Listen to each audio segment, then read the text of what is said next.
அனைவருக்கும் வணக்கம் நண்பர்களே. இந்த பதிவில் என்ன பார்க்க போகிறோம்னா, ஆடி அமாவாசை நாள், அதாவது நேற்று ஜூலை 24 வியாழக்கிழமை அன்னைக்கு திருச்செந்தூர் சுப்பிரமணிய சுவாமி கோவிலில் பார்த்திங்கன்னா ஏராளமானவங்க வந்து முன்னோர்களுக்கு தர்ப்பணம் கொடுக்க வந்துருக்குறாங்க. அப்போ பார்த்திங்கன்னா கடல் உள்வாங்கி இருக்குதுங்க.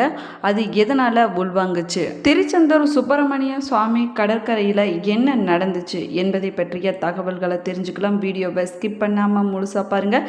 சேனலை சப்ஸ்கிரைப் பண்ணலன்னா சப்ஸ்கிரைப் பண்ணிக்கோங்க. கூடவே இருக்கிற பெல் ஐக்கானையும் கிளிக் பண்ணிக்கோங்க. வாங்க வீடியோக்குள்ளே போகலாம். உங்களுக்கு திருச்செந்தூர் முருகன் பிடிக்கும் அப்படின்னா முருகனுக்கு அரோகரா, கந்தனுக்கு அரோகரா, வேலனுக்கு அரோகரா என்ற வாசகத்தை மறக்காமல் கமெண்ட் பாக்ஸில் கமெண்ட் பண்ணுங்கள்.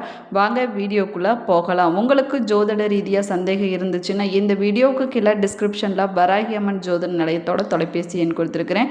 இந்த எண்ணுக்கு தொடர்பு கொண்டு பேசி பாருங்கள். உங்கள் வாழ்க்கையில் இருக்கக்கூடிய அனைத்து பிரச்சனைகளுக்கும் சரியான தீர்வு கிடைக்குங்க. ஆடி அமாவாசை நாளில் திருச்செந்தூர் சுப்பிரமணிய சுவாமி கோவில் கடற்கரையில் ஏராளமானவங்க வந்து தங்களுடைய முன்னோர்களுக்கு தர்ப்பணம் செய்து வழிபட்டிருக்கிறாங்க. தமிழ் மாசத்துல ஆடி மற்றும் தை மாசத்துல வரக்கூடிய அமாவாசை விரத நாள் பார்த்திங்கன்னா ரொம்பவே முக்கியமான நாளாகுங்க. இந்த நாளில் இந்துக்கள் நதிக்கரை மற்றும் கடற்கரையில் போய் தங்களுடைய முன்னோர்களுக்கு தர்ப்பணம் செய்து வழிபாடு செய்வதை வழக்கமாகவே வச்சிருக்கிறாங்க. இப்படி நம்ம முன்னோர்களுக்கு தர்ப்பணம் கொடுப்பதனால முன்னோர்களுடைய ஆத்மாவானது சாந்தி அடைந்து அவர்களுடைய சந்ததிகள் வாழ்வு செழிக்குங்க. இதுக்கு காரணமாகத்தாங்க தை மாதம் மற்றும் ஆடி மாதத்தில் வரக்கூடிய அமாவாசை நாளில் முன்னோர்களுக்கு நம்ம கடற்கரை மற்றும் ஆறுகளில் போய் நம்ம தர்ப்பணம் கொடுப்பதை வழக்கமாகவே வச்சிருக்கிறோங்க. அதன்படி பார்த்திங்கன்னா இந்த வருஷம் ஆடி அமாவாசை முன்னிட்டு வியாழக்கிழமை நாள், அதாவது ஜூலை 24 திருச்செந்தூர் சுப்பிரமணிய சுவாமி கோவிலில் அதிகாலை 4 மணிக்கு நடை திறக்கப்பட்டு 4:30 மணிக்கு விஸ்வரூபம், 5 மணிக்கு உதய மார்த்தாண்ட அபிஷேகமானது நடைபெற்றுச்சுங்க.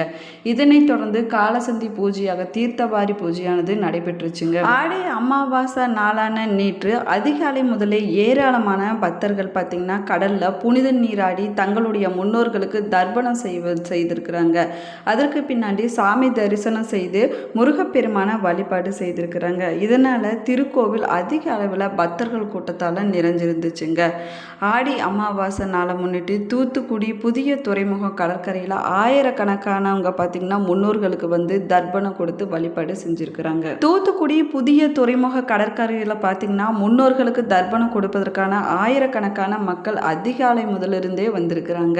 மக்கள் கூட்டம் அதிகமாக இருந்ததுனால அங்கே பலத்து பாதுகாப்பு செய்யப்பட்டிருக்குதுங்க. 2025 ஜூலை 24 வியாழக்கிழமை அன்னைக்கு பார்த்திங்கன்னா ஆடி மாதம் நாளன்னைக்கு திருச்செந்தூர் சுப்பிரமணிய சுவாமி கோவிலுக்கு பக்கத்தில் இருக்கக்கூடிய கடலில் சுமார் 100 அடி தூரத்திற்கு கடல் உள்வாங்கி இருக்குதுங்க.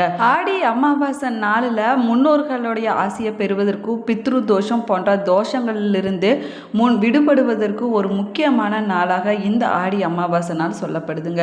இந்த நாளில் திருச்செந்தூர் கடற்கரையில் தர்ப்பணம் கொடுப்பது வழக்கமாகுங்க. ஆடி அமாவாசை நாளில் திருச்செந்தூர் கடற்கரையில் திடீரென கடல் உள்வாங்கி இருக்குதுங்க. இது பார்த்தீங்கன்னா பக்தர்களுக்கு இடையில ஒரு திகிலான உணர்வை ஏற்படுத்தி இருக்குதுன்னு சொல்லலாங்க. நேற்று ஆடி அமாவாசையை முன்னிட்டு நாகைப்பட்டினம் மாவட்டம் வேதாரண்யம் மற்றும் ஆதிசேது என்று சொல்லக்கூடிய கோடியக்கரை கடற்கரையில் புனித நீராடிய மக்கள் பார்த்திங்கன்னா தங்களுடைய முன்னோர்களுக்கு தர்ப்பணம் கொடுத்து வழிபாடு செஞ்சாங்க. அதற்கு பிறகு அங்கே இருக்கக்கூடிய சித்தர் பீடம், ராமர் பாதம் போன்ற இடங்களில் வழிபட்டதாகவும் சொல்லலாங்க.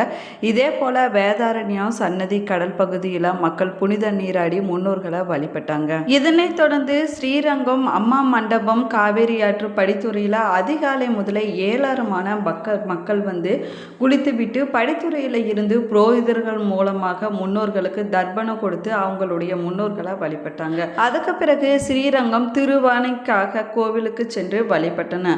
அங்கே பார்த்தீங்கன்னா அதிகமாக மக்கள் தர்ப்பணம் கொடுப்பதற்கு வந்ததுனால பலத்த பாதுகாப்பு செய்யப்பட்டு இருந்துச்சுங்க. மாதந்தோறும் வருகிற அமாவாசை நாளில் திதி கொடுக்க தவறியவங்க ஆடி அமாவாசை நாளில் புண்ணிய தலங்களுக்கு போய் முன்னோர்களுக்கு தர்ப்பணம் கொடுத்து வழிபட்டாங்கன்னா மோட்ச நிலையானது கிடைக்குங்க. அதே போல தாங்க காசியை விட வீசம் அதிகம் என்று சொல்லக்கூடிய புண்ணிய தலமான தஞ்சாவூர் மாவட்டம் திருவையாறு காவிரி கரை புஷ்ப மண்டபம் படித்துறையில் 7000 மாணவங்க புனித நீராடி அரிசி காய்கறி போன்றவற்றை புரோகிதர்களுக்கு தானமாக வழங்கி எள்ளும் தண்ணீரும் காவிரி ஆற்றங்கரையில் விட்டு மறைந்த தங்களுடைய முன்னோர்களை நினைத்து தர்ப்பணம் கொடுத்து சூரிய பகவானை வழிபட்டதாகவும் சொல்லலாங்க. ஆடி அமாவாசையை முன்னிட்டு நேற்று திருச்செந்தூர் சுப்பிரமணிய சாமி கோவிலில் பார்த்தீங்கன்னா நடை திறக்கப்பட்டு விஸ்வரூப தரிசனமானது நடைபெற்றுச்சுங்க. இதனைத் தொடர்ந்து மற்ற கால பூஜைகளும் நடைபெற்றுச்சுங்க. அமாவாசையை முன்னிட்டு அதிகாலை முதலே பார்த்தீங்கன்னா ஏராளமான பக்தர்கள் வந்து திருச்செந்தூர் கடற்கரை பகுதியில் புனித நீராடி தங்களுடைய முன்னோர்களுக்கு தர்ப்பணம் கொடுத்துருக்குறாங்க. அதற்கு பின்னாடி சுவாமி தரிசனம் செய்து வழிபட்டிருக்கிறாங்க. இதனால் திருக்கோவிலில் பார்த்திங்கன்னா அதிக அளவு பக்தர்கள் கூட்டம் நேற்றைக்கு இருந்துச்சுங்க. அதே போல் குளத்தூர் பக்கத்தில் இருக்கக்கூடிய சிப்பிக்குளம் கடற்கரையில் சங்குமுக கடற்கரை, அருப்புக்கோட்டை, புதூர், நாகலாபுரம், விளாத்திக்குளம், எட்டயபுரம், கோவில்பட்டி, குளத்தூர் சுற்று வட்டார பகுதியில் இருக்கக்கூடிய மக்கள் பார்த்திங்கன்னா கடலில் வந்து நீராடி முன்னோர்களுக்கு தர்ப்பணம் கொடுத்துருக்குறாங்க. அதுக்கு அப்புறமா பார்த்தீங்கன்னா பக்கத்தில் வைப்பவங்க கிராமத்தில் இருக்கக்கூடிய காசி விஸ்வநாதர் கோவிலுக்கு போய் சுவாமி தரிசனம் செஞ்சுருக்கிறாங்க. நேற்று அமாவாசையை ஒட்டி திருச்செந்தூர் சுப்பிரமணிய சுவாமி கோவிலுக்கு பக்கத்தில் இருக்கக்கூடிய ஐயா கோவில் பகுதியில் கடல் சுமார் பார்த்தீங்கன்னா 100 அடி உள்வாங்கி இருக்குதுங்க. பாறைகளெல்லாம் நல்லாவே வெளியே தெரிஞ்சிருக்குதுங்க. இருந்தாலும் பக்தர்கள் பார்த்தீங்கன்னா வழக்கம் போல கடலில் புனித நீர் ஆடி தங்களுடைய முன்னோர்களுக்கு தர்ப்பணம் கொடுத்துருக்குறாங்க. சில பேர் பார்த்தீங்கன்னா பாறைகளில் நின்று செல்ஃபி எடுத்து மகிழ்ச்சி அடைஞ்சிருக்கிறாங்க. தமிழ் கடவுளான முருகர் பெருமானுக்கு அர்ப்பணிக்கப்பட்ட அறுபடை வீடுகளில் 2ஆம் படை வீடாக இருக்குதுங்க திருச்செந்தூர் சுப்பிரமணிய சுவாமி கோவில். மற்ற 5 கோவில்களும் பார்த்தீங்கன்னா மலைப்பகுதியில் அமைஞ்சிருக்குதுங்க. ஆனால் திருச்செந்தூர் சுப்பிரமணிய சுவாமி கோவில் மற்றும் கடற்கரையில் அமைஞ்சிருக்கக்கூடிய தனிச்சிறப்பு வாய்ந்த கோவிலாகுங்க. 157 அடி உயரம் கொண்ட இந்த கோவிலின் கோபுரமானது 9 தளங்களை கொண்டிருக்குதுங்க. அதே போல முருகப்பெருமான் சூரபத்மனை ஆட்கொண்ட பிறகு தனது வெற்றிக்கு நன்றி தெரிவிக்கும் விதமாக இந்த இடத்துல வந்து சிவபூஜை செய்ததாகவும் சொல்லப்படுதுங்க. அதனால இந்த கோலத்திலேயே முருகப்பெருமான் வலது கையில் தாமரை மலரோடு அருள்பாலிச்சுட்டு வர்றாருங்க. அதே போல முருகப்பெருமான் பார்த்தீங்கன்னா அவருடைய தலையில சிவயோகி போல ஜடாமகுடமும் தரிச்சிருக்கிறாருங்க. இந்த ஆலயத்தில் இவருக்கு இடதுபுற சுவரில் ஒரு லிங்கம் இருக்குதுங்க. அவருக்கு முதல் தீபாராதனை காட்டிய பின்புதாங்க முருகப்பெருமானுக்கு தீபாராதனையானது காட்டப்படுதுங்க. அதே போல சண்முகர் சன்னதியிலும் சாமிக்கு பின்புறத்தில் லிங்கம் ஒன்று காணப்படுதுங்க. இந்த 2 லிங்கங்களே இருளில் தெரிவதில்லைங்க. தீபத்தோட ஒளி வெளிச்சத்தில் மட்டுமே இந்த 2 லிங்கத்தையும் நம்மளால் பார்க்க முடியுங்க. இதை தவிர முருகன் சன்னதிக்கு வலப்புறத்தில் பஞ்சலிங்க சன்னதியும் அமைஞ்சிருக்குதுங்க. இவர்களை மார்கழி மாதத்தில் வந்து தேவர்கள் தரிசனம் செய்வதாக ஐதீகம் இருக்குதுங்க. அதே போல் சிவபெருமானுக்குரிய வாகனமான நந்தியும் முருகப்பெருமானுக்கு எதிரே இந்திர சேன தேவ மயில்களும் மூலஸ்தானம் எதிரே அமைஞ்சிருக்குதுங்க. திருச்செந்தூர் சுப்பிரமணிய சுவாமி கோவிலில் பார்த்தீங்கன்னா பங்குனி உத்திரம், திருக்கார்த்திகை, வைகாசி விசாகம், கந்த சஷ்டி விழா அனைத்து முருகன் கோவிலுமே கந்த சஷ்டி விழா 6 நாட்கள் நடைபெறுங்க. சில ஸ்தலங்களில் பார்த்தீங்கன்னா சஷ்டிக்கு அடுத்த நாள் முருகப்பெருமானுடைய திருக்கல்யாணத்தோடு சேர்த்து இந்த கந்த சஷ்டி விழாவானது 7 நாட்கள் நடைபெற்றுட்டு வருதுங்க. ஆனால் திருச்செந்தூரில் கந்த சஷ்டி முதல் 6 நாட்கள் சஷ்டி விரதம் கடைபிடிக்கப்படுதுங்க. அதுக்கு பிறகு சூரசம்ஹாரம் 7ஆம் நாளில் முருகன் தெய்வானையோட திருக்கல்யாணம் நிகழ்ச்சியானது நடைபெறுங்க. அடுத்த 5 நாட்கள் சாமிக்கு திருக்கல்யாண கோலத்தில் ஊஞ்சல் சேவை என இந்த விழா திருச்செந்தூர் சுப்பிரமணிய சாமி கோவிலில் பார்த்தீங்கன்னா 12 நாட்கள் கோலாகலமாக கொண்டாடப்பட்டு வருதுங்க. சிவஸ்தலத்துக்கு உரிய அனைத்து மூர்த்தங்களுமே இந்த கோவிலில் அமைஞ்சிருப்பது தனி சிறப்பாகவும் சொல்லலாங்க. அதே போல கருவறைக்குள்ள பார்த்தீங்கன்னா முருகப்பெருமான் பூஜை செய்த சிவலிங்கமும் அதற்கு பின்புறத்தில் பஞ்சலிங்கமும் இருக்குதுங்க. திருச்செந்தூர் முருகன் சன்னதி மேற்கு திசையில் ராஜகோபுரமானது அமைஞ்சிருக்குதுங்க. முருகப்பெருமான் இந்த தலத்தில் பார்த்தீங்கன்னா கடலை பார்த்தபடி கிழக்கு நோக்கி பக்தர்களுக்கு அருள்பாலிச்சுட்டு வர்றாருங்க. பிரதான கோபுரம் பார்த்தீங்கன்னா சாமிக்கு எதிரே, அதாவது கிழக்கு திசையில் தாங்க அமைஞ்சிருக்க வேணும்.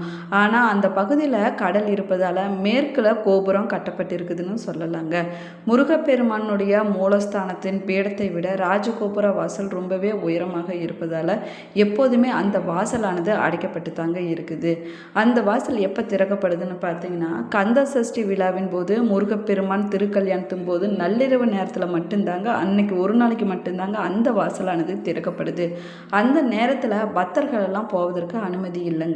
இந்த கடற்கரை கோவிலுக்கு போகக்கூடிய வழியில் பார்த்திங்கன்னா தொடக்கத்திலேயே சுமார் 3 பாறாங்கல்லுக்கு முன்னாடி தூண்டுகை விநாயகர் கோவில் இருக்குதுங்க. இது சுப்பிரமணிய சாமி கோவிலின் உபகோவில்னு சொல்லலாங்க. முருகப்பெருமான் இருக்கக்கூடிய இடத்த பக்தர்களுக்கு தூண்டி காண்பிக்கும் விதமாக இந்த விநாயகர் இருப்பதால் இந்த பெயர் வந்ததாகவும் சொல்லப்படுதுங்க. என்ன நண்பர்களே, இந்த பதிவு உங்களுக்கு பயனுள்ள தகவல்களை கொடுத்துருக்குன்னு நினைக்கிறேன். வீடியோவை ஸ்கிப் பண்ணாமல் முழுசாக பாருங்கள். நம்ம சேனலுக்கு புதியவராக இருந்தீங்கன்னா நம்ம சேனலை சப்ஸ்கிரைப் பண்ணலன்னா சப்ஸ்கிரைப் பண்ணிக்கோங்க. கூடவே இருக்கிற பெல் ஐக்கானையும் ப்ரெஸ் பண்ணிக்கோங்க. மேலும் நீங்கள் எந்த மாவட்டத்திலேருந்து பார்க்குறீங்க என்பதை மறக்காமல் கமெண்ட் பாக்ஸில் கமெண்ட் பண்ணுங்கள். Thank you friends.